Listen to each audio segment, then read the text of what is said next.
नमस्कार। सिलाई मशीन, आज मैं आपको बताऊंगा सिलाई मशीन कैसे फिट करते हैं।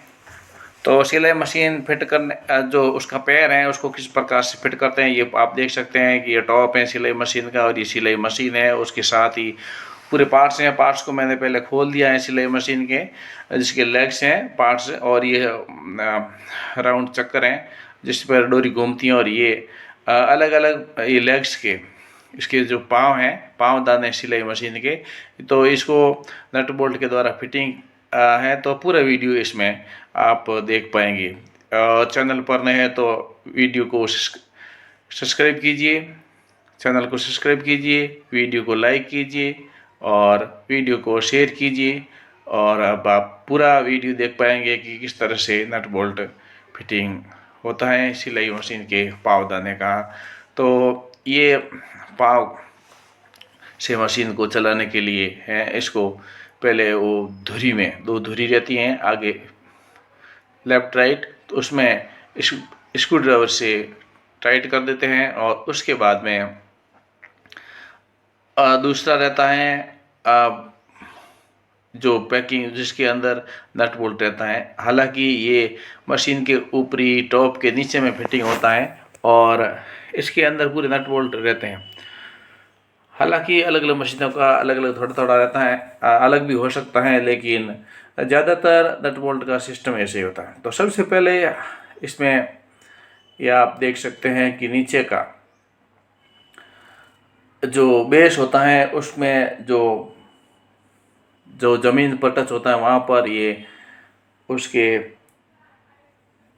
रबड़ लगे हुए रहते हैं व्हील। और इससे क्या है कि टाइल पर मशीन को इधर उधर खींचते हैं तो क्रॉस नहीं पड़ता, नीचे रबड़ के ये बुश लगे हुए हैं। तो ये बुश, चारों बुशों को पहले टाइट कर दिया। इन लेग्स के पार्ट्स को, लेग्स का जो फ्रेम है उस फ्रेम को ये रबर बुश फिट कर दिया है। और उसके बाद में फिर हम ये पूरा फ्रेम को, जो पावदाने का फ्रेम है, इसको फिट करेंगे। उससे पहले नट को सही कर दिया। अब आड़े आड़े भी रख करके नट डाल सकते हैं और खड़े रख कर भी नट डाल सकते हैं। हालांकि दो जने हुए तो और इजी रहता है, क्योंकि एक आदमी उसको पकड़ के रखता है। लेकिन या मैं अकेला ही किया है तो नट बोल्ट डाल करके फिर नट बोल्ट वाशर पूरा डाल करके सेट कर देते हैं। हालांकि इसमें ये एक अभी फिटिंग हो गया है और दूसरा,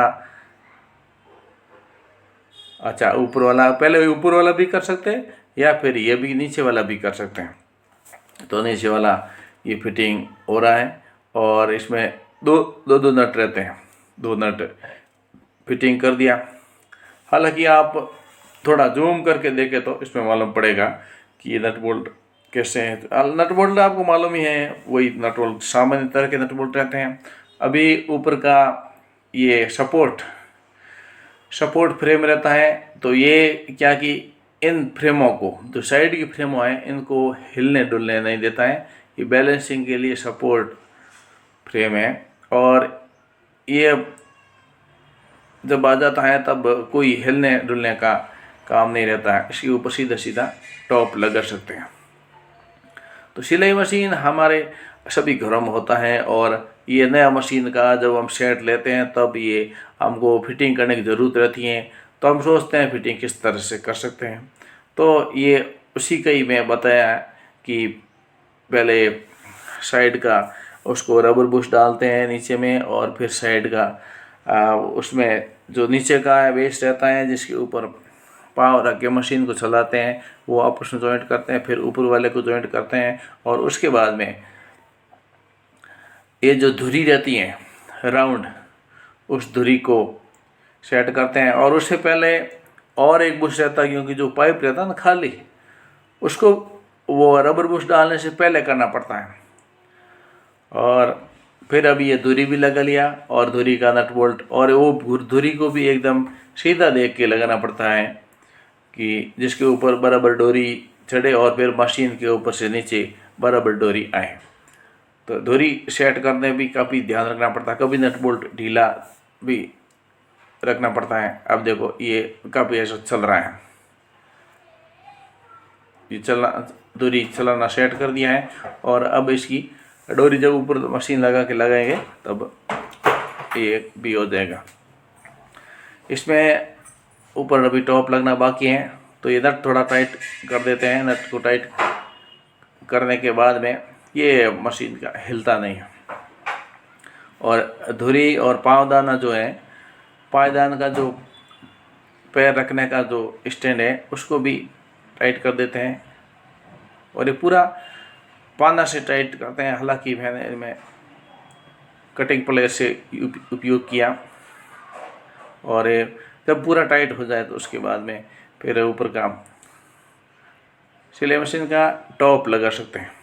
अभी थोड़ी सेट में शायद टेढ़ा मेढ़ा है, लेकिन करीब करीब सेट हो गया। और ये वो नट बोल्ट को ज़्यादा टाइट नहीं करना, धुरी वाला जो अभी, नहीं तो क्या कि चलने में दिक्कत करता है। इसलिए जितना इजी चले उस हिसाब से उसको टाइट करना चाहिए। अब ऊपर का टॉप लगा दिया जिसके ऊपर सिलाई मशीन बैठता है। लेकिन उससे पहले जो मशीन लगता है तो उसके नीचे से मशीन पूरा दिखे नहीं, या कोई हाथ भी आ जाए तो मशीन का लगे नहीं, क्योंकि मशीन तो इंजन होता है तो उसमें कुछ ऊपर नीचे और व्हील चलने वाले रहते हैं। तो उसके लिए कवर रहता है प्लास्टिक का, वो ये टॉप के नीचे लगा रहे हैं। तो वो टॉप के नीचे पहले लगा करके उसके बाद में मशीन फिटिंग किया जाता है। तो टॉप को फिर नीचे लिया और नीचे लेकर के फिर वो इसमें स्क्रू डाल सकते हैं या कील डाल सकते हैं। कील डाल के दो इधर कील, दो इधर कील, 4 कील डाल देते हैं तो ये फिटिंग हो जाता है। और फिटिंग होने पर इसको लगा सकते हैं। ये बहुत इजी है, लेकिन फिर भी जानकारी होना चाहिए कि गलत नहीं लगा लें। तो इसलिए एकदम सही आइडिया से लगा सकते हैं। कभी कभी पूछना भी लगा पूछ करके भी लगाना पड़ता है, क्योंकि ये सब चीज़ का मालूम नहीं होता। फिर मशीन को सेट कर दे रहे हैं, मशीन लगा लेते हैं। और मशीन में इसमें क्या है कि वो जो टॉप रहता है उसमें 2 बोल्ट रहता है, उस बोल्ट में और मशीन के जो प्लेटफॉर्म होता है उसमें 2 होल रहते हैं। तो होल के हिसाब से सीध में बिठाना पड़ता है। सीध में बैठाते हैं तो हो जाता है। फिर मशीन को टेढ़ा करे तो भी हो जाता है। अभी ये रस्सी लिया और ये मशीन, अभी ये टॉप को पहले फिक्स नहीं करते हैं। टॉप को फिक्स करने से पहले रस्सी को बांध देते हैं ऊपर मशीन के व्हील से और नीचे के व्हील से। उसके बाद में इसकी शीट देखी जाती है कि टॉप का जो खड्डा किया है वो बराबर है कि नहीं है। हाँ, हालांकि जो रस्सी आती है वो उसका टाइट पना तो एक जैसा ही होता है, क्योंकि वो एक मेजरमेंट से ही आती है, एक माप से ही आती है। तो उसको कट करना या लंबा करना वो नहीं, वो एक माप से ही आती है। उसमें पिन रहती है, कुछ नहीं, पिन को खाल स्टेपलर से आप बांध सकते हैं, या जो प्लास रहता है उसमें पिन को रस्सी डालकर मोड़ देते हैं तो वो रस्सी बन जाती है। इसमें देखने वाली बात ये रहती है कि जो ऊपर मशीन में व्हील लग गया है वो तो टॉप का जो हॉल है, हॉल के और नीचे का जो व्हील है मशीन के पावदान का, उसमें जब रस्सी चलती है तो रस्सी ये टॉप की पलाई को लगे नहीं, इस बात का ध्यान रखा जाता है। उसके लिए टॉप को थोड़ा इधर उधर करना पड़ता है। एक इसमें टॉप में एक छोटा सा ड्रॉर भी साथ में देते हैं मशीन के सेट में, तो वो फिटिंग भी करना पड़ता है। हालांकि इसमें फिटिंग मैं पहले कर दिया था जो नहीं देखा। अभी इसमें पलाई को, ये जो टॉप है पायदान के ऊपर, इसको आगे करना पीछे करना, यह धागा टच नहीं हो, धागा बराबर हो, उस हिसाब से ये देख रहे हैं। तो उस हिसाब से ये पूरा अच्छी तरह सेट होने के बाद में टॉप में स्क्रू डाला जाता है। आप मेरे वीडियो को लाइक कीजिए, चैनल पर नए सब्सक्राइब कीजिए और वीडियो को शेयर कीजिए। हाँ, अभी धागा बराबर चल रहा है और टॉप को भी नहीं लग रहा है। और पूरा अच्छी तरह से देख लेते हैं कि वो एकदम सीध में चल रहा है कि नहीं चल रहा है, टेढ़ा नहीं चल रहा है और टॉप को लग करके नहीं चल रहा है। ये सभी बातों को ध्यान में रख के जब सही और इजी भी चल रहा है, क्योंकि अभी मशीन में डाला ना, ये जो बेल्ट बोल सकते हैं, कोई धागा बोल सकते हैं और कोई फैन बेल्ट बोल सकते हैं। तो ये सब एक साथ में डाल लेंगे। तो ये सब डालने के बाद में ये सही चले, उसके लिए पूरी अच्छी तरह से जांच करनी पड़ती है, पूरा देखना पड़ता है कि ये सही है कि नहीं है। जब पूरा सही हो जाए तब इसके नीचे से टॉप को इस 4 स्क्रू डाल सकते हैं। और ये देखिए छोटा ड्रॉ रहता है, हालांकि इसका प्लेटफॉर्म 2 किला पहले से मारा हुआ है, 4 किला, और खाली ये जो ड्रॉ डालना ही था वो डाल दिया।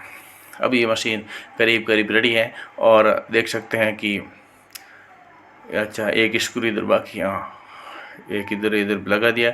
और अभी ये पूरी तरह से चलने के लिए रेडी है, क्योंकि अभी टॉप है वो सही स्थान पर फिटिंग हो गया है। अब इसको मशीन को सिलाई के लिए यूज़ कर सकते हैं। तो इस प्रकार से ये सिलाई मशीन का पावदान फिटिंग किया जाता है, कोई बड़ा इश्यू नहीं रहता है। वीडियो को लाइक कीजिए, इस चैनल को प्रकार से ये सब्सक्राइब मशीन कीजिए, वीडियो को शेयर कीजिए। बस इतना ही। बहुत बहुत धन्यवाद। जय हिंद।